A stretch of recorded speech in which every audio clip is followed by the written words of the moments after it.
Welcome to Inland Empire Alive, bringing you issues, events, and perspectives from throughout San Bernardino and Riverside counties. I'm David Brady, and in today's show, you'll meet the sisters behind Frolicking Chronicles, a podcast devoted to the paranormal. That's today on Inland Empire Alive.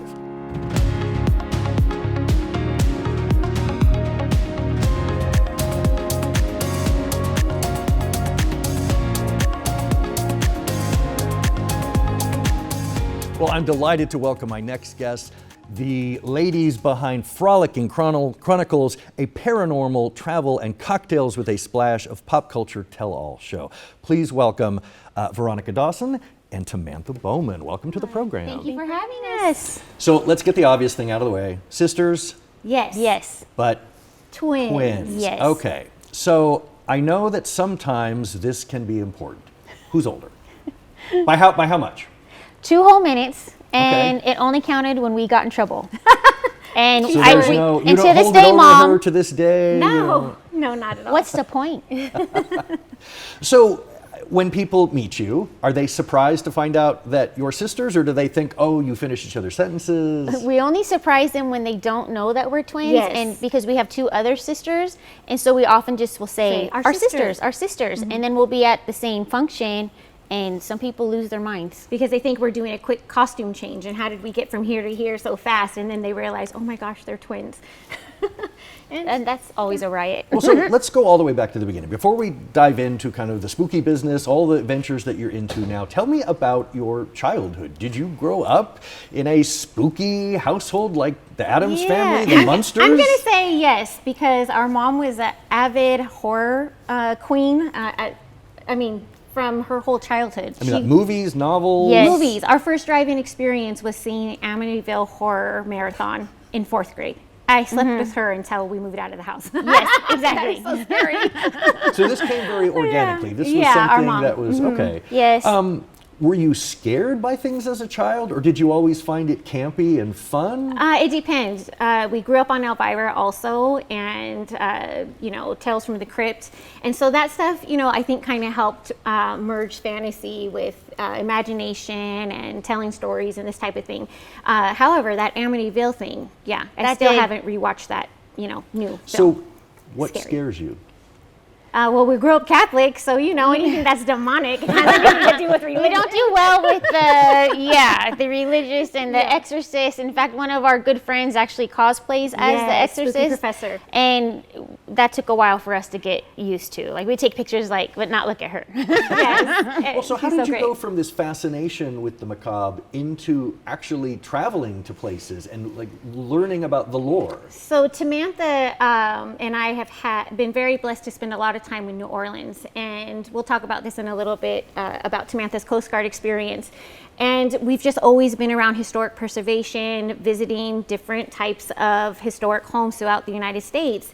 And what comes along with a historic home? Mostly a ghost story. Yes, some is kind the of house tale. haunted? Also, we're October babies, and we were Yes. supposed to be born on October Halloween. 31st, and that didn't happen. And so it just always, Halloween's been big in our family from a very young age. Our mom was even in the newspaper once for her indoor collection before we saw the growth of the Halloween industry. Right. And so I think we just naturally gravitated. My name is actually from the show Bewitched, Samantha and Tabitha together.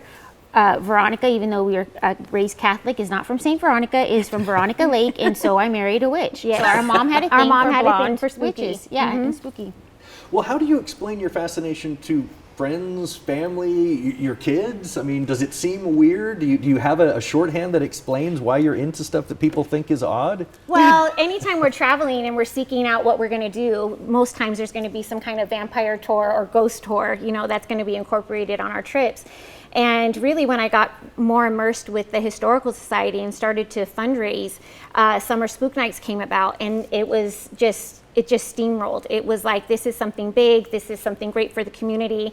And I remember my older son realizing he thought it's going to be like Mother's Day tea, just a simple little thing. See. And we had the whole Hearst Club there, and a lot of people from the industry just reached out to us about being part of things. And that was when they said, oh, this is more than just a vacation now. This is actually going to be part of our life. And then the podcast, and always focusing on the paranormal and all of that. So the kids kind of I think they were a little like, what's going on? And then now they're like, well, this is actually really cool and we can get behind it. Yeah, and I think just being twins, it's kind of weird in its own way. And so we've always been interested in kind of the other thing out there, Yes. right? The other fascination of things we don't know about or we're intrigued by. And I think the supernatural gives us that piece. And if you follow James Wan and The Conjuring, Oh, yeah. and it just always kind of resonated with the Catholicism, versus good and evil. And I think it's just a natural pull that we've had to explore that. Well, you brought up an interesting point a minute ago. The growth of not just Halloween, but this kind of embrace of the spooky and the mix of the camp, that the Nightmare Before Christmas. We've always had Right. the Addams Yeah. Family and the Munsters, but it does seem like over the past generation, there's been this explosion of kitschy, campy embrace of the supernatural. 100%. You can't deny it. I mean, back in the days of Martha Stewart, those were some of the most popular shows, was the Halloween segments. And when we started to do our podcast and then went into doing more events like Summer Spook Nights, you just cannot deny that this is not just a genre, but a very warm community that's come together. So we have vendors who come from Los Angeles, the High Desert, Orange County, San Diego. And when we all get together at these shows, it's like, oh, we found our people. And it just means so much. So there's a lot of inclusiveness there and diversity. And yeah, you just can't deny that the horror genre is a force to be reckoned with. And for us with the historic preservation part, it just made sense that that genre would support historic preservation. And that's kind of where it was a domino effect, really. I mean, to have something to give these vendors who are doing pop-up shows every single weekend, an immediate thing to see that we're helping raise money to support these museums and keep them going, especially after COVID. So. Well, tell me a little bit about the event you put on in Rancho. In Rancho Cucamonga. So it is called Summer Spook Nights, and what happened was I was on my way to a board meeting and we were suffering. We were really in survival mode. At that time, museums were already struggling, let alone trying to maintain our expenses during COVID. And it was like a little muse fairy that dropped in and it said 3 words, Summer Spook Nights. And I presented it to the board, within 15 minutes of having this idea, and they said, yeah, let's go for it.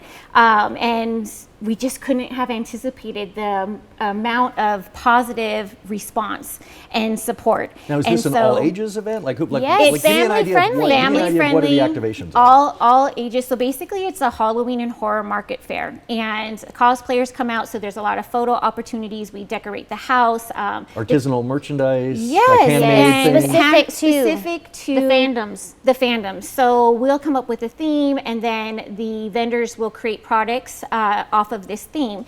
And so for us, it was to support small businesses who were also suffering during COVID, and also historic preservation. So it's like the killer combo, pun intended.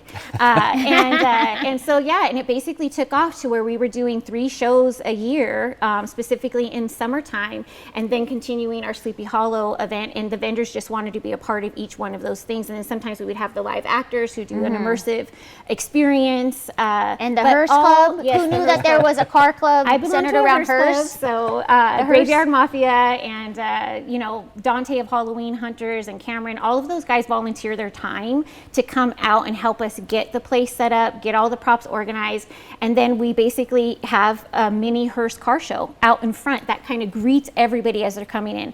But it is all ages, and one of the So things the we've idea been is not able to to scare do, people. It's not just to have scare fun people. and celebrate, Have fun, come enjoy, support the venue. So then the goal is for these venues to be able to get bookings. After our show's come and gone, go book your private event, go book your own show at these beautiful, historic places.